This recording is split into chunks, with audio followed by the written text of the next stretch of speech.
Summary. Aizawa and a few of his students find themselves within the void. Of course, the problem child, trademarked, had to go and get himself caught up in a quirk. And of course, Shota was one of the ones having to deal with the consequences. He sighed, then took in his surroundings.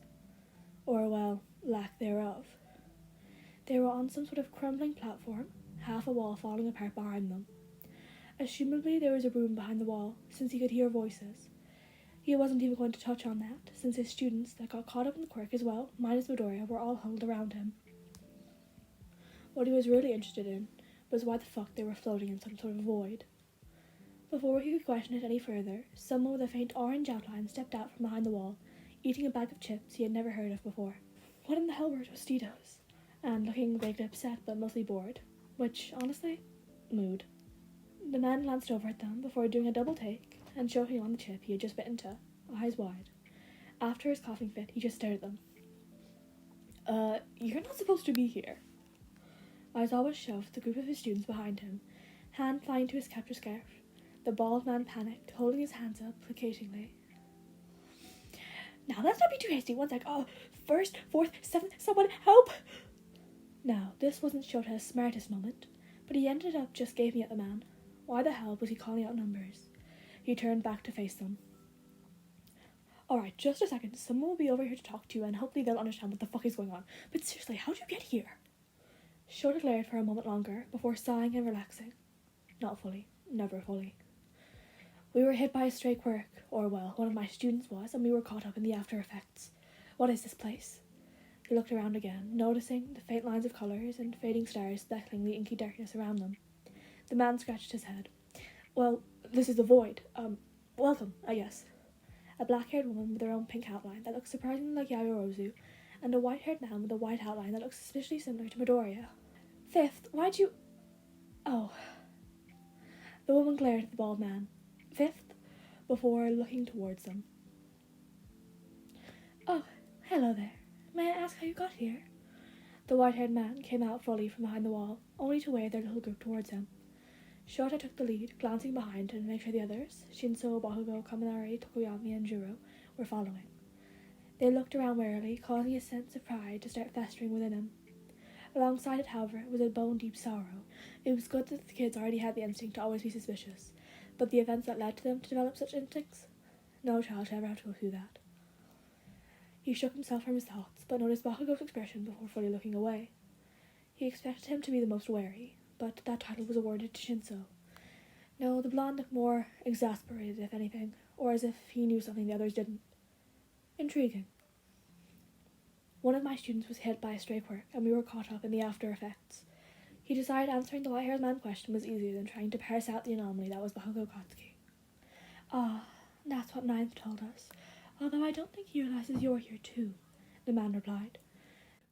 Shota tilted his head, conversation growing louder as they approached a round table surrounded by mismatched chairs. There were people sat in each one, except for 3 of the chairs. Ninth? Who's that? Kaminari asked. The kid seemed to be nearly vibrating out of his skin, and Shota mentally noted that he needed to check to see if he was out of meds. The 3 numbered strangers stopped, exchanging looks. The woman turned to face them, an expression of concern etching across her face. Look, he needs help. He's been keeping this to himself, and I know Toshi told him to keep it a secret, but he needs people to know. He's only told 1 person, and 1 person isn't enough for a support system. 1 person can be a basis for one, yes, but he needs more. He can't handle all of this on his own. He needs others to be able to watch his back. The white-haired man rested a hand on her shoulder, nodding encouragingly. She took a deep breath before continuing, the group of students listening intently, albeit in confusion. We're going to tell you something that no one can know. It's on the same level as a national secret, and can be detrimental in the wrong hands. This is for his sake. He's crumbling without support. Toshi has told him that he's allowed to tell others, but he's still scared to. Help him. She clasped her hands together, black eyes filled with pleading sadness.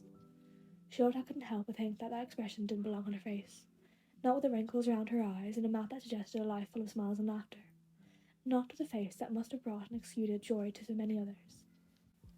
Not on someone who felt like a mother. He felt himself nodding before he could even really think about it.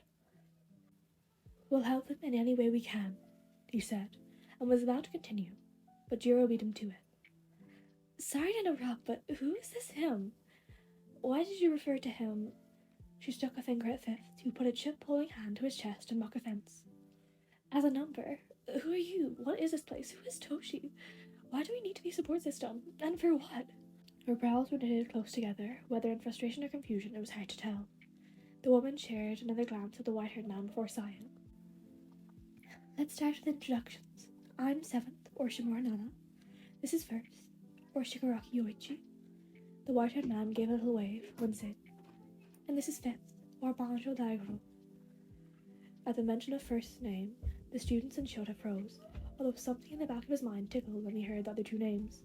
First chuckled awkwardly. I know I share a last name with the villain targeting you guys, but I promise I'm nothing like him. He was just basically adopted by my brother. First did jazz hands, which did not help much, but everyone relaxed. What a mad banquet of darkness, Tokoyami muttered, and Shota couldn't help but agree.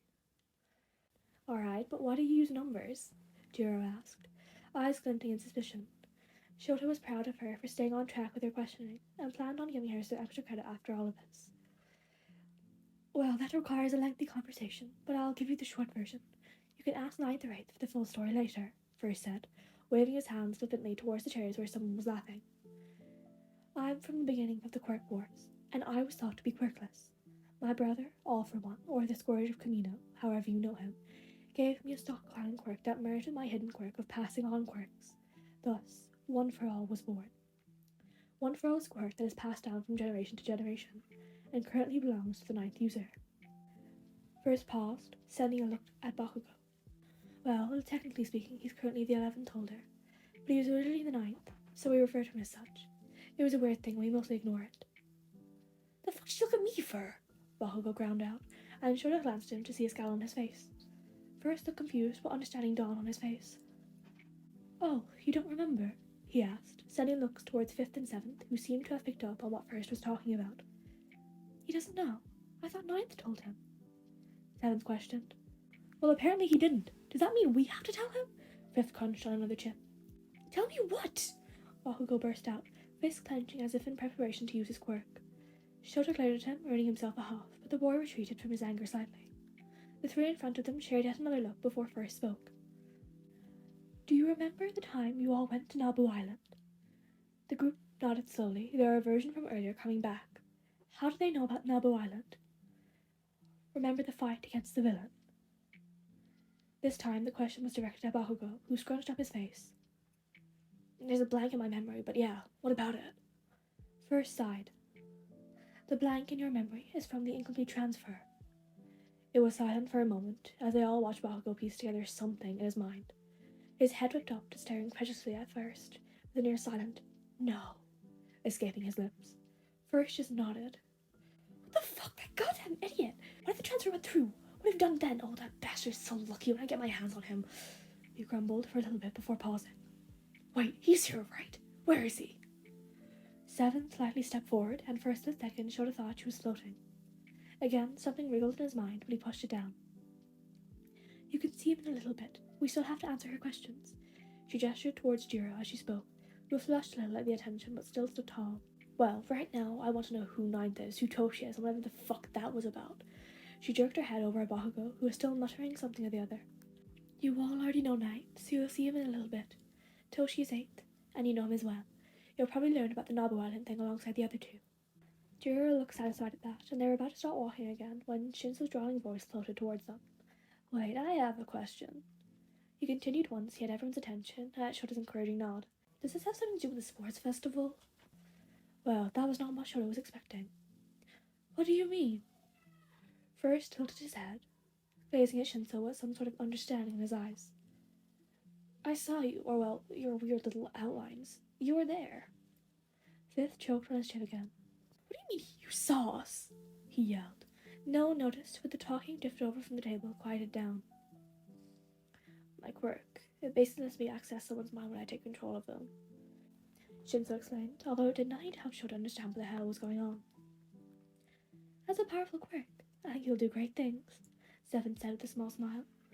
Shinso's eyes widened minutely as he rubbed his neck. Thanks, was his quiet response. Before anyone else could be said, The screech made everyone snap their heads up over the table. Aizawa sensei! In one of the chairs sat none other than Midoriya Izuku, although he was closer to standing at this point. Midoriya, Shota said calmly, nodding at the boy in greeting. He nodded back automatically, yet he didn't seem to register doing so. What are you all doing here? How are you here? What's going on? Bakugo scoffed.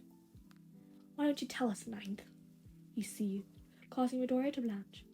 Kachan! Bakugo just rolled his eyes, stepping forward and sticking his thumb towards them. They already know about One for All, these bitches. He glared at the three who led them there, told them the Cliff Notes version. Wait, Bakugo knew? And Midoriya's the Ninth? Midoriya has a transferable quirk? Kaminari exclaimed before Bakugo could say anything else. Shota dropped a hand onto the boy's head, softly ruffling his hair before stepping forward. Problem child? Explain. Midoriya squeaked, glancing at Bakugo helplessly before giving in at Shota's glare. Well, it's just that I may or may not possibly, kind of be the Ninth holder One for All. Shota took a second to parse through the new information, then glanced at the others at the table. They all had the same outline as 1st, 5th, and 7th, though they were different colours. As he scanned them, his eyes briefly caught on one that had an outfit similar to Vestiges, and if the snort meant anything, Bakugo noticed it too. He continued scanning before full snagging on the one with a blue outline. The man had spiky hair and a scar across his face, but that wasn't the entire reason he sucked in a breath when he saw the man. He glanced at his student, Bakugo Katsuki, who stood stock still, eyes wide as it landed on the same man. The man he was a carbon copy of. What the fuck? Bakugo whispered, down louder. Deku, which was that? Midoriya followed their gazes, then let out a strained wheeze. That's Second. At this point, Second had engaged in a staring contest with Bakugo, seemingly almost as bewildered as him. Shota decided to ignore it for now, and focused back on questioning Midoriya. So, the Ninth holder. Midoriya nodded, before he could actually begin asking questions again, first piped up. He's also my nephew. Shota groaned when he realized what that implied. Fucking problem child. He really wanted that raise right now.